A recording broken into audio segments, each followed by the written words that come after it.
Hello दोस्तों, कोई कैसे आपका स्वागत है।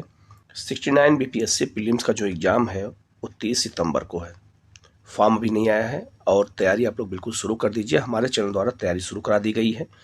बिहार स्पेसिफिक जो आल सिलेबस है, आज हम उसका डिस्कशन करेंगे, उनका टॉपिक का, कि बिहार स्पेसिफिक से कौन कौन से टॉपिक हैं जो सिलेबस में है और जो हमें पढ़ना है और जहाँ से क्वेश्चन हमें बार बार हमें देखने को मिलते हैं एग्जाम में।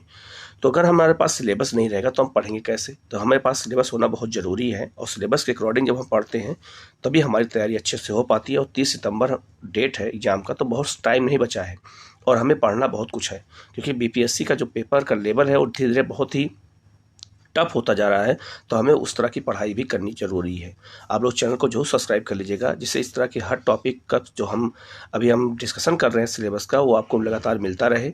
और आप लोग अगर हमारे टेलीग्राम चैनल को ज्वाइन करना चाहते हैं, वहाँ टेस्ट देना चाहते हैं और इसका पीडीएफ भी आपको वहाँ मिल जाएगा, तो आप हमारे टेलीग्राम चैनल को ज्वाइन कर लीजिए। उसका लिंक इसी वीडियो के कमेंट में शेयर कर दूंगा, आप वहाँ से ज्वाइन कर सकते हैं। और डेली वहाँ टेस्ट भी होता है सुबह शाम, तो आप डेली टेस्ट भी दे सकते हैं। 8 बजे सुबह और 8 बजे शाम को टेस्ट होता है। वहाँ पे बहुत सारे बच्चे टेस्ट देते हैं, 1000 से अधिक बच्चे उस पर हैं, सब टेस्ट देते हैं लगातार। तो आप लोग भी उस पर ज्वाइन हो सकते हैं और टेस्ट दे सकते हैं, और उसका सारा नोट्स का सारा पीडीएफ भी आपको वहीं पर मिलता रहेगा।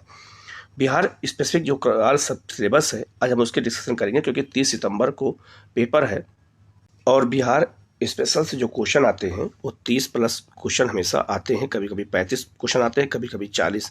अगर बिहार स्पेशल करंट अफेयर को भी ऐड कर लिया जाए तो उनकी संख्या कभी कभी 40 हो जाती है। तो ऐसा इसका मतलब है कि काफ़ी बहुत महत्वपूर्ण पॉइंट है, ये बहुत महत्वपूर्ण सेक्शन है हमारे बीपीएससी के लिए। तो इसलिए हमें इन टॉपिक को भी इग्नोर नहीं करना है और उसको बहुत डीपली जा करके पढ़ाई करनी, क्योंकि अब बीपीएससी में क्वेश्चन बहुत ही डीपली जा करके पूछते हैं। शुरू करते हैं हम लोग टॉपिक की ओर। इसमें बिहार का परिचय, बिहार का जो एक परिचय है, इसको हमें देखना है कि बिहार के कौन कौन चीज़ें कहाँ कहाँ पाई जाती हैं, इनको देखना है। बिहार की सीमा किससे लगती है, तो बिहार का परिचय से भी कभी कभी क्वेश्चन पूछा जा सकता है, तो यहाँ से भी हमें देखना है। बिहार का इतिहास, बिहार का इतिहास में प्राचीन काल, मध्यकाल और आधुनिक काल, बिहार स्पेशल से जुड़ा हुआ जो इतिहास पूछा जाता है, यहाँ से क्वेश्चन बार बार आते हैं एग्जाम में, तो उसको भी हमें बहुत डीपली जा करके देखना है और हमारे चैनल द्वारा सारी क्लास आपको प्रोवाइड कराई जाएगी। इसके बाद बिहार का भौगोलिक संरचना, बिहार की भौगोलिक संरचना कैसी है, बिहार में पर्वत कहाँ पाए जाते हैं, पठार कहाँ पाए जाते हैं, बिहार में मैदान कौन से पाए जाते हैं, मिट्टी कौन सी पाई जाती है। तो बिहार का जो भौगोलिक संरचना है, इसके बारे में हमें अध्ययन करना है, डिटेल बिल्कुल जाके डिटेल में करना है अध्ययन। तो याद रखना है, बिहार की भौगोलिक संरचना से क्वेश्चन बार बार एग्जाम में पूछे जाते हैं। इसके बाद बिहार की जलवायु, ये बहुत ही महत्वपूर्ण पॉइंट है। बिहार की जलवायु, जो बिहार की जलवायु हो किस प्रकार की पाई जाती है, क्वेश्चन बार बार आता है। और बिहार की जलवायु का प्रभाव क्या पड़ता है बिहार की अर्थव्यवस्था पर, बिहार की कृषि पर, और बिहार में किस तरह की वर्षा होती है, बिहार में किस तरह के जो है लू चलता है, उसको क्या कहते हैं, हर चीज़ को हमें यहाँ पे डिटेल में देखना है। तो बिहार की जलवायु से क्वेश्चन भी एग्जाम में आपसे पूछे जाएंगे। बिहार की मृदा, यहाँ से क्वेश्चन हमेशा पूछे जाते हैं एग्जाम में कि बिहार में कौन सी मृदा पाई जाती है, किस क्षेत्र में पाई जाती है, और क्या क्यों, उसका क्या महत्व है। यहाँ से जुड़े हुए क्वेश्चन बार बार एग्जाम में आपसे पूछे जाएंगे। बिहार में अपवाह तंत्र, अपवाह तंत्र को कह सकते हैं नदी, जो नदियों का वो बहाव होता है।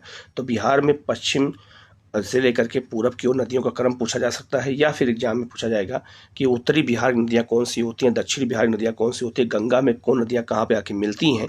यहाँ से जुड़े हुए क्वेश्चन हमेशा एग्जाम में आपसे पूछे जाते हैं। तो ये भी बहुत ही महत्वपूर्ण पॉइंट है, याद रखना है हमें। बिहार में सिंचाई और बहुउद्देशीय परियोजनाओं से जुड़े हुए क्वेश्चन हमेशा पूछे जाते हैं कि कौन कौन सी बहुउद्देशीय योजनाएं बिहार के किस जिले में है, किस नदी पर है, और सिंचाई की कौन कौन सी परियोजनाएं, कौन कौन से प्रोजेक्ट चल रहे हैं।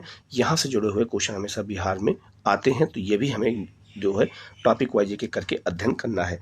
इसके अलावा आपदा प्रबंधन, बिहार में आपदा प्रबंधन से जुड़े हुए क्वेश्चन भी एग्जाम में आए हुए हैं, तो हमें वो भी देखना है।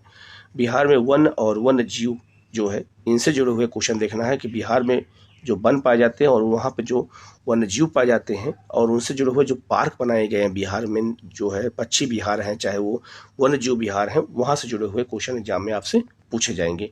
कृषि और पशुपालन से जुड़े हुए क्वेश्चन आपसे एग्जाम में पूछे जाएंगे कि कृषि और पशुपालन जो है, यहाँ से जुड़े हुए क्वेश्चन एग्जाम में आए हैं, तो वो भी हमें हमारे लिए काफ़ी महत्वपूर्ण है।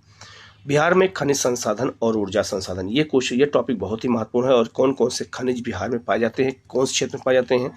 अभी हाल में कौन सा खनिज खोजा गया है, वो करंट अफेयर को जोड़ करके यहाँ से क्वेश्चन बिहार से पूछे जाते हैं। बिहार में प्रमुख उद्योग कौन कौन से कहाँ पे है, जैसे डालमिया नगर किसके लिए प्रसिद्ध है, बरौनी किसके लिए प्रसिद्ध है, तो यहाँ से जोड़ के क्वेश्चन हमेशा पूछे जाते हैं बिहार में प्रमुख उद्योग कहाँ कहाँ पे हैं। तो ये टॉपिक भी हमें अच्छे से कवर करने की ज़रूरत है। बिहार में परिवहन और संचार व्यवस्था क्या है, इसको देखना है। बिहार में जनसंख्या और जनांगिकी, जब बिहार की जनसंख्या से जुड़े हुए क्वेश्चन पूछे जाते हैं तो ये भी हमें बहुत इंपॉर्टेंट है। और बिहार में कौन सा जिला जनसंख्या में ज़्यादा है, कौन सा कम है, उनको क्रम पूछ दिया जाता है, तो हमारे लिए काफ़ी महत्वपूर्ण लगता है। इसके अलावा बिहार में लोक कला और संस्कृति, बिहार की लोक कला क्या है, वहाँ की संस्कृति क्या है, वहाँ कौन कौन से त्यौहार मनाए जाते हैं, कौन से पर्व मनाए जाते हैं, उत्सव कौन से मनाए जाते हैं, यहाँ से जोड़ के क्वेश्चन पूछे जाते हैं।